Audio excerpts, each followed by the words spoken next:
pagi, bertemu lagi dengan saya Ibu Excel.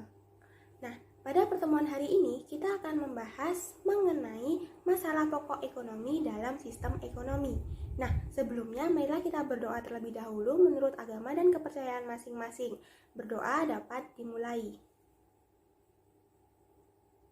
Oke, berdoa dapat diakhiri.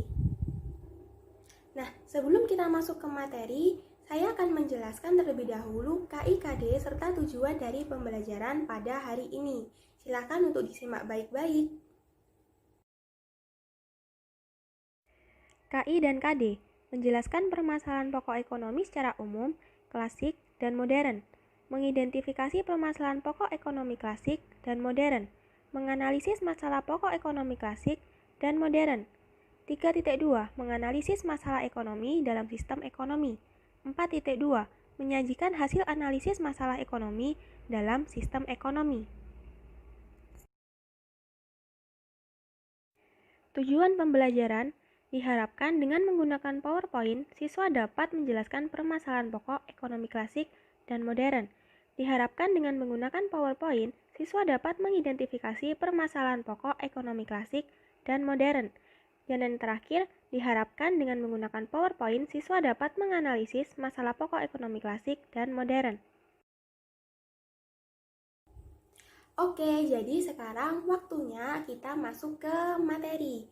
Nah, jadi sebelumnya saya mau tanya, ada yang sudah tahu belum sih masalah pokok ekonomi itu apa? Jadi masalah pokok ekonomi dibagi menjadi dua.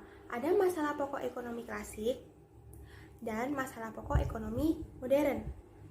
Saya akan menjelaskan satu persatu, silakan untuk disimak baik-baik. Masalah pokok ekonomi klasik. Nah, jadi masalah pokok ekonomi yang pertama yaitu masalah pokok ekonomi klasik. Nah, masalah pokok ekonomi klasik ini dipelopori oleh salah satu ilmuwan yang bernama Adam Smith. Dan masalah pokok ekonomi klasik ini mulai berkembang pada tahun 1870. Nah, masalah pokok ekonomi klasik ini dibagi menjadi 3 permasalahan utama. Ada produksi, ada distribusi, dan yang terakhir ekonomi. Nah, untuk selanjutnya akan Ibu bahas dalam slide berikut ini. Silakan untuk disimak baik-baik. Produksi. Dalam produksi, barang dan jasa harus tersedia agar dapat memenuhi kebutuhan manusia. Dengan begitu, produsen harus mengetahui apa saja barang dan jasa yang dibutuhkan oleh konsumen. Distribusi. Di mana terdapat masalah bagaimana sebuah produk bisa terdistribusi dengan baik hingga ke tangan konsumen, yaitu proses atau kegiatan sejak produk diproduksi sampai produk ada di tangan konsumen. Ekonomi. Dalam masalah ekonomi, sebagai produsen, apakah produk yang telah diproduksi akan dikonsumsi atau malah terbuang sia-sia karena harga yang tidak terjangkau? Sedangkan sebagai konsumen, harus meningkatkan pendapatan untuk dapat menjangkau produk yang diinginkan. Masalah pokok ekonomi modern. Nah, untuk yang kedua, masalah pokok ekonomi, ada masalah pokok ekonomi modern, di mana dalam masalah pokok ekonomi modern ini dibagi menjadi 3 permasalahan utama. Ada what, ada how, dan ada for whom. Untuk penjelasannya, silakan disimak baik-baik dalam slide berikut ini. What? Masalah pokok pertama yang penting dalam ekonomi adalah bagaimana produsen dapat menentukan barang dan jasa apa yang akan diproduksi. Selain itu, banyaknya jumlah produk juga harus diperhitungkan, karena kalau sampai salah perhitungan, produsen akan mengalami kerugian atau bahkan kebangkrutan karena barangnya akan menumpuk sia-sia. How? Setelah barang dan jasa sudah ditentukan jenis dan jumlahnya, maka masalah selanjutnya adalah teknik produksinya. Dalam sumber daya yang ada, produsen harus dapat menentukan teknik produksi yang paling efisien. Apakah produsen akan memproduksi dengan tenaga manusia atau bantuan mesin? For whom? Masalah ini menyangkut soal siapa yang memerlukan barang dan jasa dan siapa saja yang akan menikmati hasilnya. Pada dasarnya, keuntungan dari barang dan jasa yang diproduksi bukan hanya untuk konsumen saja, melainkan ada pihak-pihak lain yang menerima keuntungan, seperti karyawan menerima gaji, pemilik bahan baku mendapat upah, pemilik modal menerima bunga, dan tentunya produsen juga akan menerima keuntungan dari hasil penjualan produknya.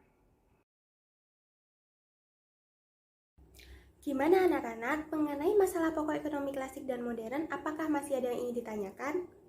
Nah, jika masih ada yang ingin ditanyakan, bisa di kolom komentar. Silahkan bertanya di kolom komentar. Nanti akan saya jawab satu persatu. Nah, untuk selanjutnya, yaitu kita mempelajari tentang sistem ekonomi. Sistem ekonomi. Jadi, dalam sistem ekonomi ini ada beberapa para ahli yang mengemukakan pendapatnya mengenai sistem ekonomi, mengenai pengertian dari sistem ekonomi. Nah, untuk penjelasannya silakan untuk menyimak slide pada berikut ini. Menurut McEachern, seperangkat mekanisme dan institusi untuk menjawab pertanyaan apa, bagaimana, dan untuk siapa barang dan jasa diproduksi, yaitu what, how, dan for whom. Sedangkan menurut Gregory Grossman dan M. Manu, sistem ekonomi adalah sekumpulan komponen-komponen atau unsur-unsur yang terdiri dari atas unit-unit ekonomi serta lembaga-lembaga ekonomi yang bukan saja saling berhubungan dan berinteraksi, melainkan juga saling menopang dan mempengaruhi. Sedangkan menurut Gilarso, sistem ekonomi adalah keseluruhan tata cara untuk mengkoordinasikan perilaku masyarakat, yaitu produsen, konsumen, pemerintah, bank, dan sebagainya dalam menjalankan kegiatan ekonomi seperti produksi, distribusi, konsumsi, investasi, dan sebagainya, sehingga terbentuk satu kesatuan yang teratur dan dinamis, dan kekacauan dalam bidang ekonomi dapat dihindari. Nah, jadi menurut tiga para ahli yang berpendapat mengenai pengertian dari sistem ekonomi, dapat disimpulkan bahwa pengertian dari sistem ekonomi adalah salah satu cara untuk mengatur dan mengorganisir semua kegiatan ekonomi dalam anggota masyarakat, baik oleh pemerintah maupun oleh pihak swasta, berdasarkan dengan prinsip tertentu demi mencapai kemakmuran dan kesejahteraan masyarakat. Nah, setelah kita mengetahui pengertian dari sistem ekonomi, selanjutnya yaitu kita akan membahas mengenai fungsi dari sistem ekonomi itu sendiri. Silakan untuk disimak baik-baik. Fungsi sistem ekonomi. Yang pertama, sebagai penyedia dorongan untuk berproduksi. Yang kedua, mengoordinasi kegiatan individu dalam suatu perekonomian.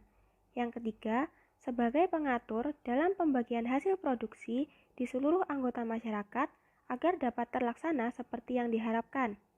Dan yang keempat, menciptakan mekanisme tertentu agar distribusi barang dan jasa dapat berjalan dengan baik. Oke anak-anak, setelah kita mengetahui pengertian dan juga fungsi dari sistem ekonomi, selanjutnya saya akan membahas macam-macam dari sistem ekonomi. Nah, jadi sistem ekonomi ini memiliki 5 macam. Apa aja sih macam-macamnya? Yuk kita simak baik-baik. Sistem ekonomi tradisional.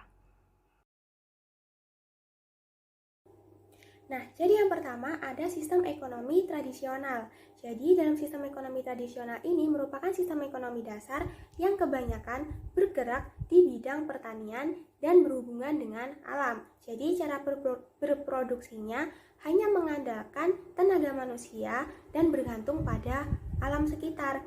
Jadi setiap keluarga di sini bertindak sebagai produsen ataupun konsumen sehingga setiap keluarga berusaha untuk mencukupi kebutuhannya sendiri. Ciri-ciri sistem ekonomi tradisional. Yang pertama, teknik produksi dipelajari secara turun-menurun dan bersifat sederhana. Yang kedua, hanya sedikit menggunakan modal. Yang ketiga, pertukaran dilakukan dengan sistem barter. Yang keempat, belum mengenal pembagian kerja. Yang kelima, masih terikat dengan tradisi. Dan yang terakhir, tanah merupakan tumpuan kegiatan produksi dan sumber kemakmuran.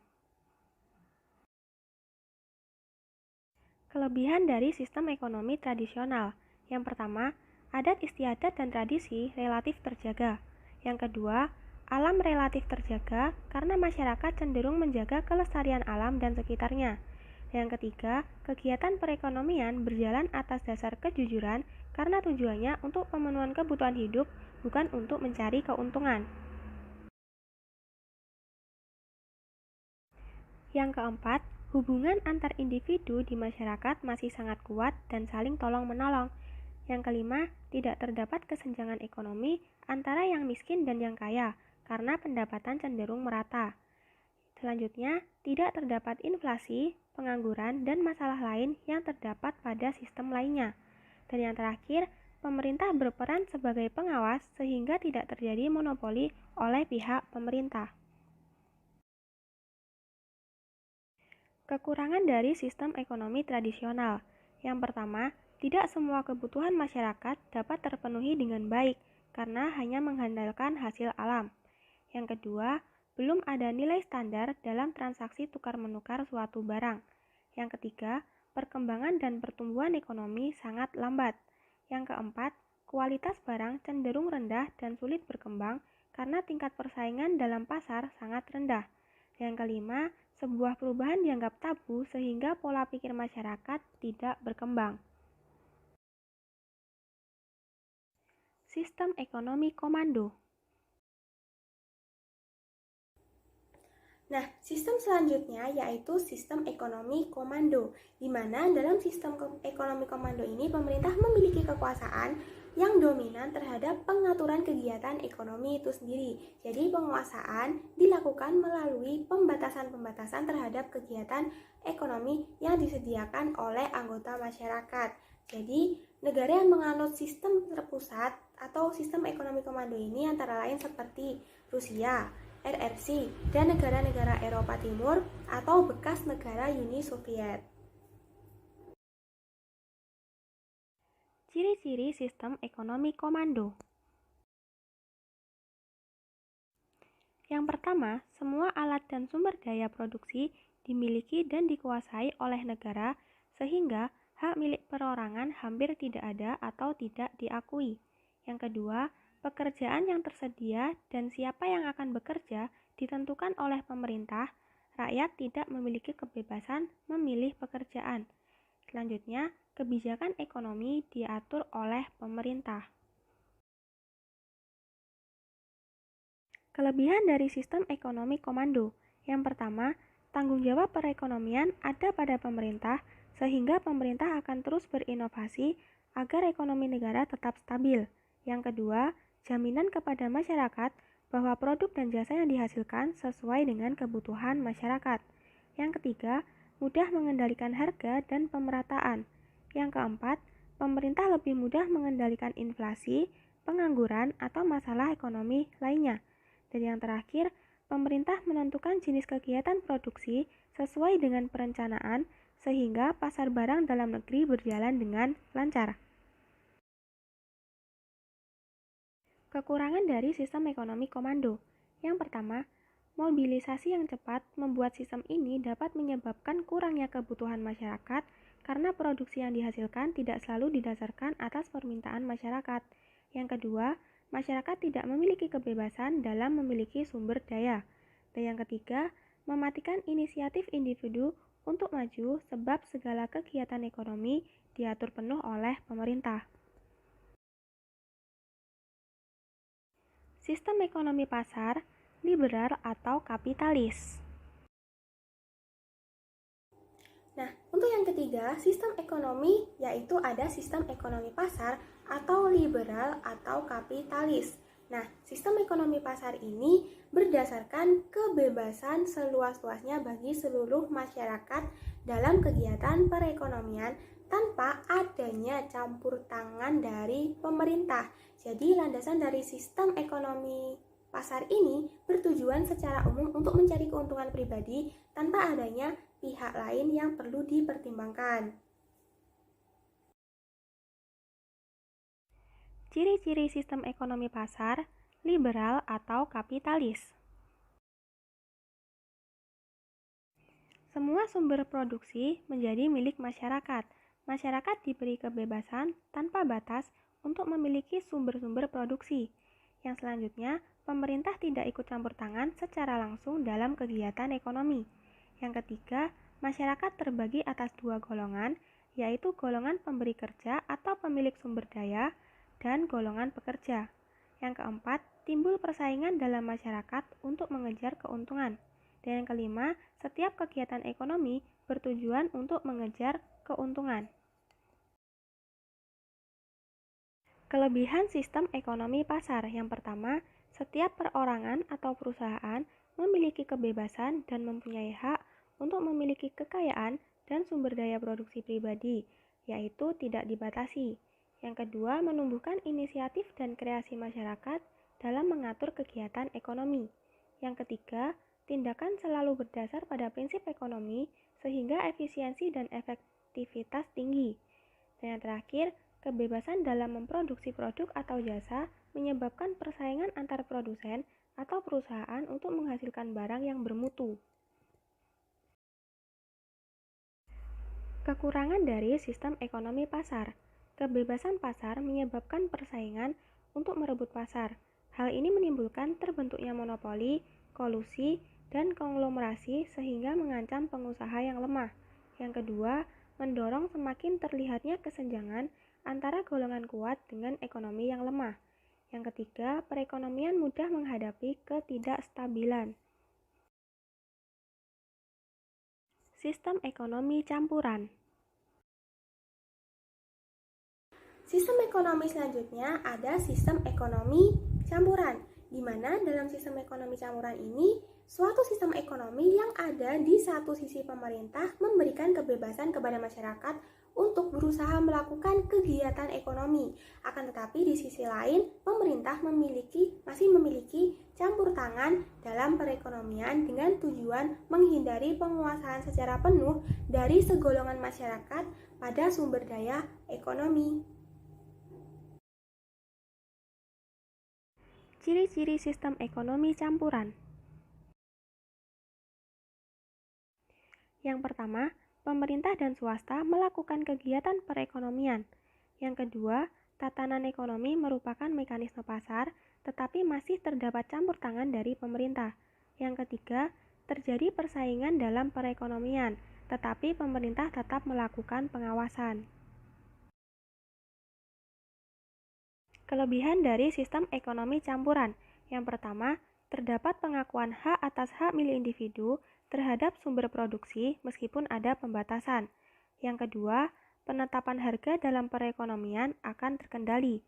Yang ketiga, pemerintah dapat lebih fokus untuk menggerakkan sektor usaha mikro dan menengah.